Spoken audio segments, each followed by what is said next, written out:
this is the second time I'm filming this because the first time I rambled way too much, but I got tagged by JG to do the birthstone tag, and I love birthstones. My birthstone is sapphire, so I'm excited to do this tag, and let's get started. So January is garnet. It's associated with warding off negative forces and dark energies. Name a book with the darkest, evilest character you can think of.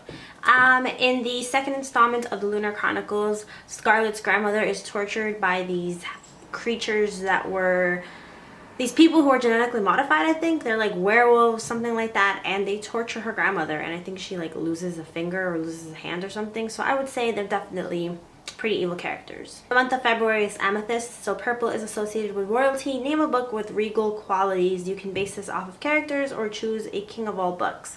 I would go with the Red Queen because I'm currently reading the second book, which is The Glass Sword. There's a lot of royalty and regal qualities in that novel. It's a pretty good series, so that's my answer. For March, it's aquamarine, which is washed out. Name a wishy-washy character, a character who is not strong or is a follower.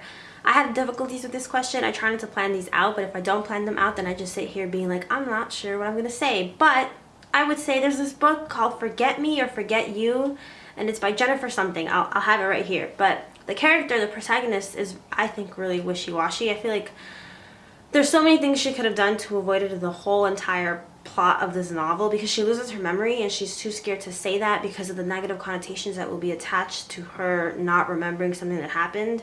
I forgot why she lost her memory. I think she was swimming and I don't know, she hit her head or something, but I feel like she goes on with her life pretending to everything's okay when people are expecting a certain kind of reaction from her. April is diamond, a diamond in the rough. Name a book that you loved but is not well known.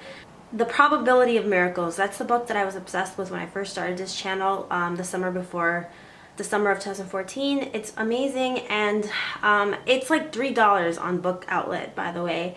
And so it's, I feel like a lot of people don't want to read it because they read the little blurb, and it's about a girl who's terminally ill. I'm not sure if she's terminally ill at the beginning of the novel, but she's sick with cancer, and I feel like people kind of are expecting like a John Green thing or like a really morbid story, but it's very optimistic, it's very uplifting, but it's also kind of realistic. So it's a whole thing, but it's such a beautiful book and so underrated, and I highly recommend it. May is emerald, which is said to balance energy. Name two characters who balance each other well. Harry and Hermione, I think they balance each other well. I think Hermione's very smart, but she's also like the moral compass, and she's very sensible about things, while Harry is very passionate and very determined and very, I feel like they balance each other well. June is pearl, associated with loyalty. Name a character who is loyal to the end. Ron. And I feel like some people might not agree with that. I feel like some people might feel differently. I would say Ron. Again, Harry Potter. I would say Ron. I think Ron is very loyal and very caring, and his family just basically takes Harry in. He had like a little bump in the friendship at the beginning of the 7th novel. I know they had kind of a slight falling out in the 7th novel when he kind of leaves them, but he does come back and he realizes the error of his ways, and I think Ron's always been there for Harry from the very beginning. Ron's house is like Harry's home pretty much when he's not at Hogwarts, so I think he's very loyal. Okay, July, which is ruby, so blood red. Name a book that made your blood boil, one that made you angry. This is very easy. Allegiant, which is about to come out, like the film, right? I think they're splitting that up into 2 parts as well, which is ridiculous, but that book made me very angry, particularly the ending, because I really love that series and I still love the first 2 books, but I don't look at it the same way now because of what happens at the end of that one. So for August, we have Peridot, which is a pale green. It pales in comparison to other gems. So name a supporting character who you like better than the main character. We're gonna bring it back to like Twilight days. Any of the Werewolf clan or the Wolf clan, like any of Jacob's, like that whole town. You do kind of get it in the Eclipse and New Moon, but more.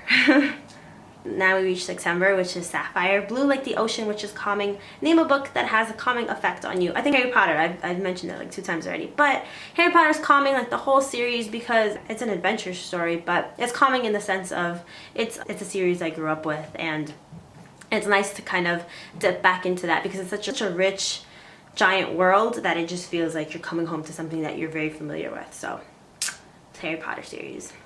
October is Opal, which is iridescent. Name an iridescent book. This can be a book with a shiny cover, or you can base it off of a character. The novel Clockwork Princess. When I first filmed this, I had it with me, but I put it back in my closet and I'm not about to take it out again. But it's a beautiful cover. I love that trilogy. I don't love the epilogue of the last book, but it's beautiful cover, definitely. And I remember the unveiling of it on Twitter, which was really cool. November is Topaz, associated with resilience.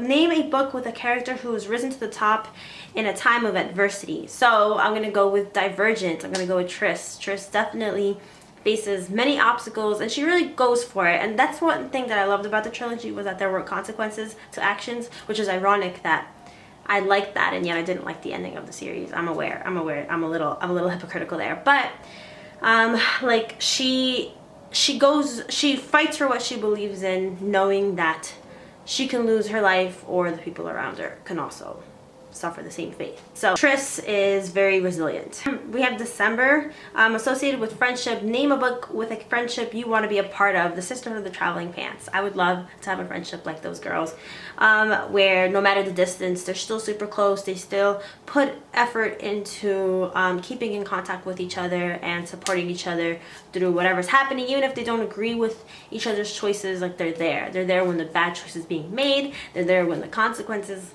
come up to the surface. Like, they're there for each other, and I think that's really cool, and I think that's really nice. So I would love to be a part of that.